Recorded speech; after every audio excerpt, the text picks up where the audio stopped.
Hey guys, today we'll perform another Resurrection of the Dead, but this will be a special one. We haven't anything like this before, because this specimen is special. Personally, I've seen one twice in my lifetime, once on the road, and now one here. You don't know what car it is yet. It doesn't appear in the title of the video. There's a car, you'll get to see it later, and it has troubles with the electric power steering system. There's also Igor and his girlfriend. They're trying to fix the car since they bought it. They bought it with a faulty electric power steering system, and here's the catch.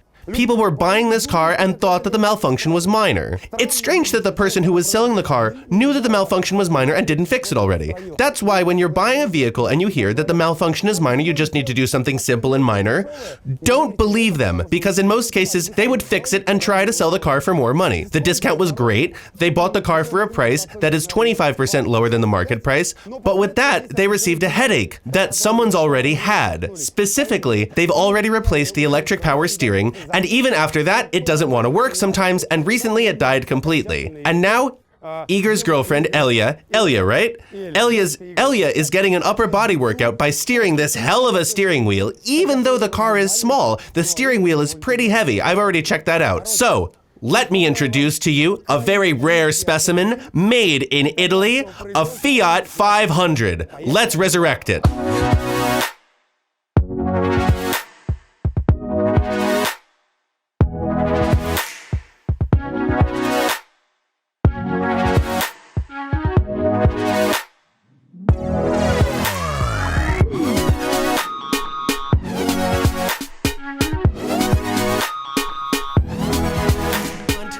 Today, I will try to redeem myself before them, and I won't call this car names. I'll try. If I decide to say something nasty about it, I'll direct the hate to this Camry over here. So today, we have an awesome car. It stands next to an awful, ugly Camry, which looks absolutely appalling. The paint job totally sucks. It looks all worn out due to its mileage of 168,000 kilometers. It all applies to this car and nothing against this one. So, the malfunction is with its steering rack. I don't know if we're going to be able to resurrect it or not. We went to a couple of workshops, the steering rack was replaced, the steering house because the power steering system is installed, but that didn't seem to help. Maybe there are some things to tweak here and there, we'll see. And this mega amazing Fiat, it doesn't break ever, but something extraordinary happened, and this is the first ever Fiat that has a malfunction. We'll try to resurrect it.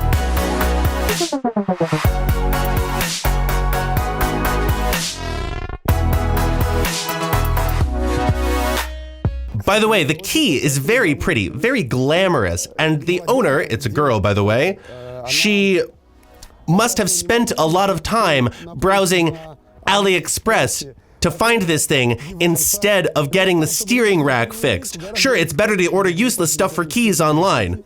Sorry. By the way, I'm not even talking about Galant owners.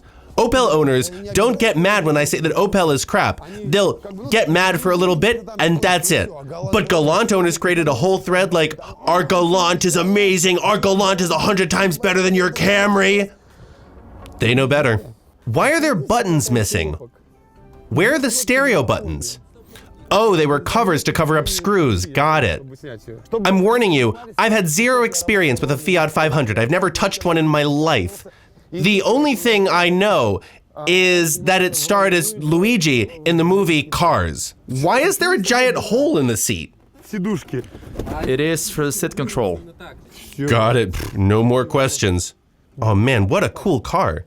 It's strange that it's got ESP. At the sale, the manager was probably like, this car has a very nice configuration, but half the stuff doesn't work, so you know it's there, but you won't be able to use it. Somewhere there's an Opel Corsa crying, the only good Opel besides the Speedster. The dashboard design is pretty cool. There's a tachometer in the middle, then a speedometer around it, and an onboard computer in the middle. Cool, very cool. God, what an ugly interior design the Toyota Camry has. This is the best car on the planet. If you want to buy yourself one of these, don't hesitate. You won't be sorry. I hope there are only 2 members in the Fiat fan club. Only you 2, nobody else. Honestly, I'm not in the club. Got it. Even you aren't a part of this fan club. There is no such thing, right? There's already a bit of information. Let's scan the system. This car was built from what's available. An instrument panel from Magneti Marelli, a Delphi, a body computer, a Siemens airbag, Denza climate control, and a Bosch engine control unit. The whole car is like that, all of it. It's all good, but it doesn't connect separately to the power steering unit. Listen, it's weird. We have an error. There's no connection to the power steering unit, and it doesn't respond. It's logical, but it wouldn't connect to the power steering unit in two situations. If it doesn't respond, or if the program can't connect to it. Damn, why is the clutch so hard? So this key, this magical pretty key, doesn't start the car.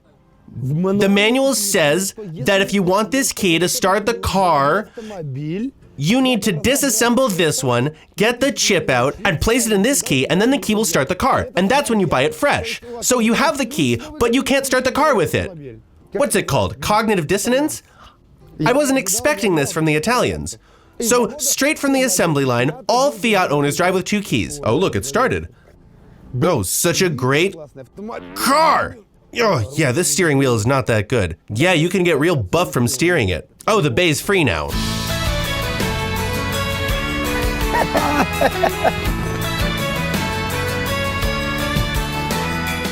Man, I don't know. How do I look in this car?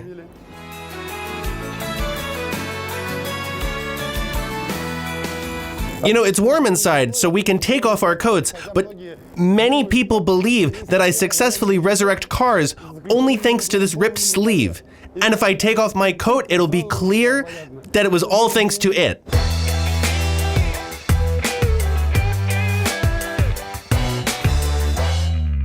I have bad news for you. I think I know why the airbag is lighting up now after the repairs. They broke the connector. I hope it doesn't bust. The static electricity is not enough. This is bad. What? Look at this terminal post. Look. Back and forth. It's pretty handy. Respect to the Italians. I can yank it and break it. And if I don't yank it, I can't do anything. Let's break it. Let's break it. Breaking is not making. That's it. RIP pin. How can you do repair work like that? Look at this. This is the connector. It's all glued shut. This one's glued down so much, we were forced to break it. What the hell? People who were doing this before me? Thanks. What did I learn when I connected this vehicle to the computer? I noticed something very interesting. There's no connection to the power steering unit, and there's an error with the CAN bus. CAN bus C. I don't know what CAN bus C means in this car, but we have an error with it. I have a reasonable question. If the unit itself is busted, it can probably ground the bus, and that's why there's not only an error with the unit connection, but an error with the bus. We have two power cables. This one's for SAS. That means a steering angle sensor. And this one is for power. I don't think anyone will doubt that. This one is probably a CAN bus and probably a 15th terminal post. It must be a CAN bus on the OBD connector. Maybe we can understand how it all works based on these parameters. How does this all work? 614th. Yeah, we have those. So CAN is green and brown. No one's canceled logic here. Interesting. I can see that on the connector we have the 6th, the 14th. The 6th is green and the 14th is brown. Therefore, on the power steering connector, we have both green and brown wires. So that's probably the CAN wire. I think we'll connect the car battery back and we'll try to start it up. Two magical keys, one of which starts the car up and the other which opens it. Magical controller. Okay, we've got a plus there. What the hell? Look, there's no power on the power steering unit at all. Look, there's some here, and here's a big fat wire. but no power at all. If that was the problem, it wouldn't have worked in the first place. Look at this. Fiat. Ah! Where do you get off? How does that work? It should be 60 amps minimum, I think. No.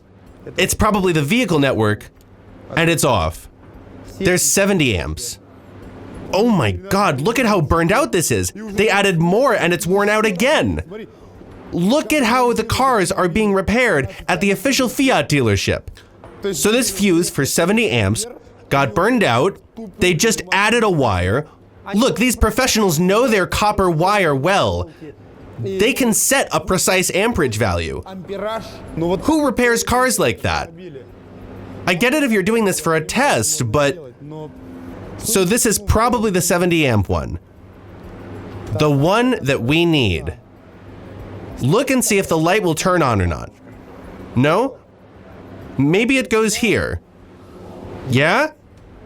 What the hell is this? So those dummies, in addition to just doing all this work with the fuse, they also put it in a different spot because it's supposed to go here. When I stick it in there, the power goes on. When it's here, there's no power.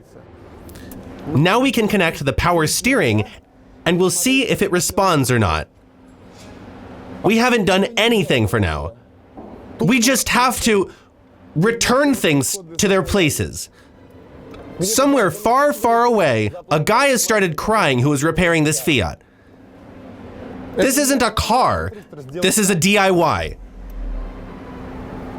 Well, now the steering wheel started moving properly. At least we have a working power steering system. Now, oh, all the lights went out, except for the airbag. The airbag will stay on because here it is.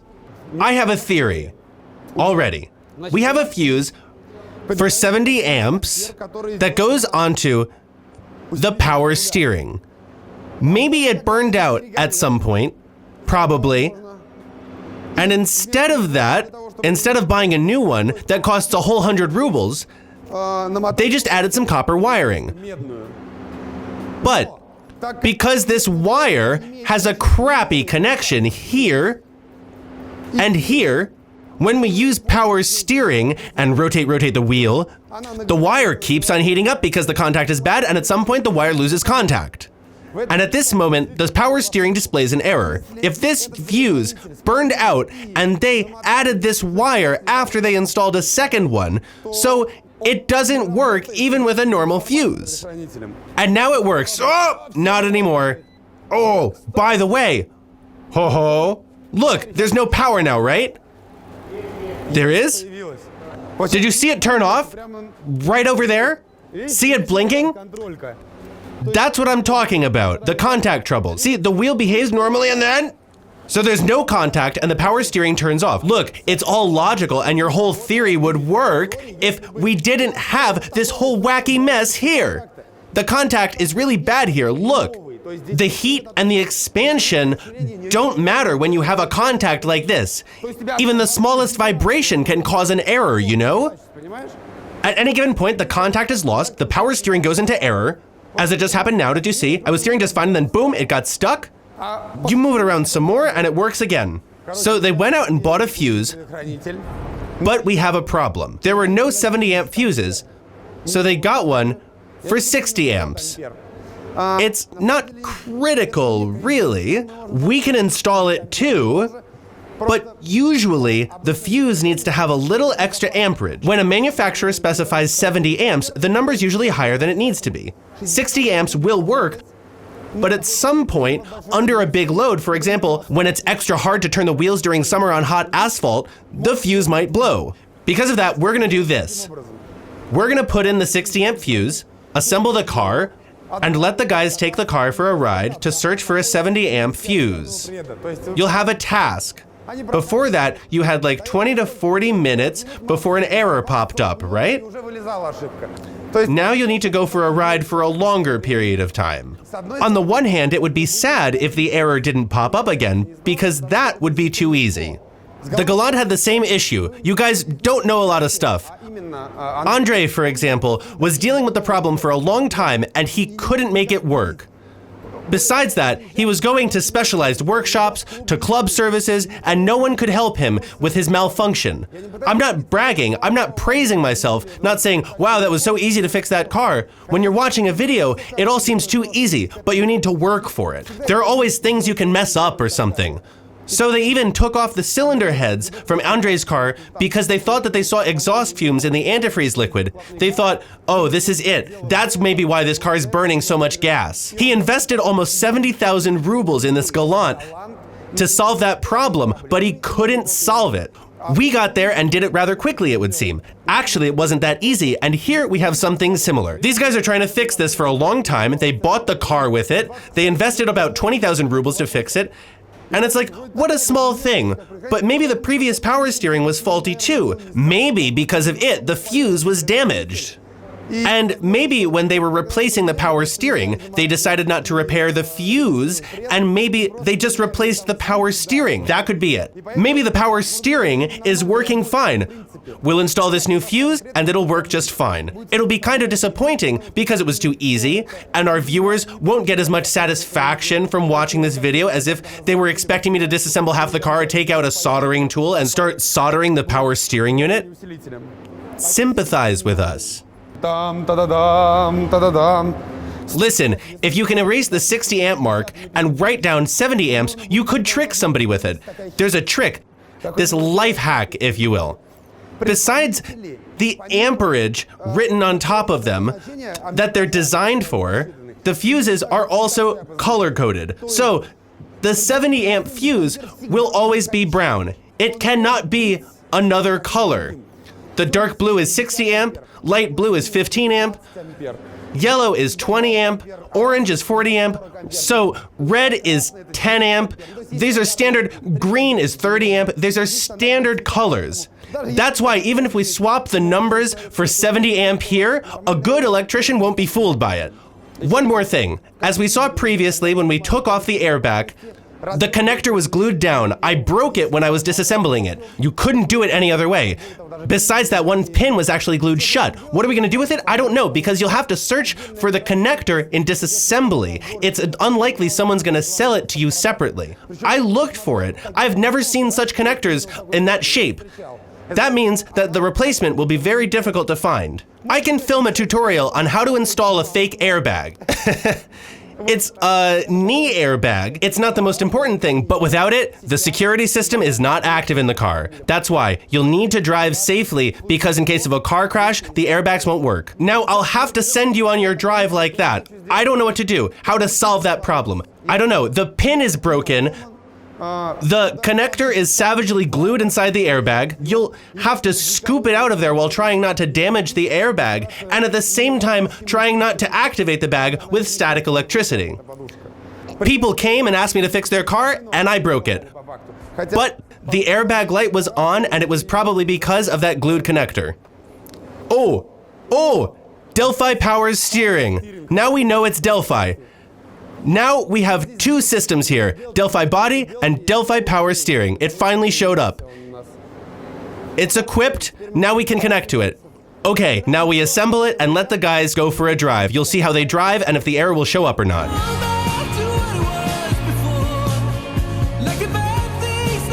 What a car, man!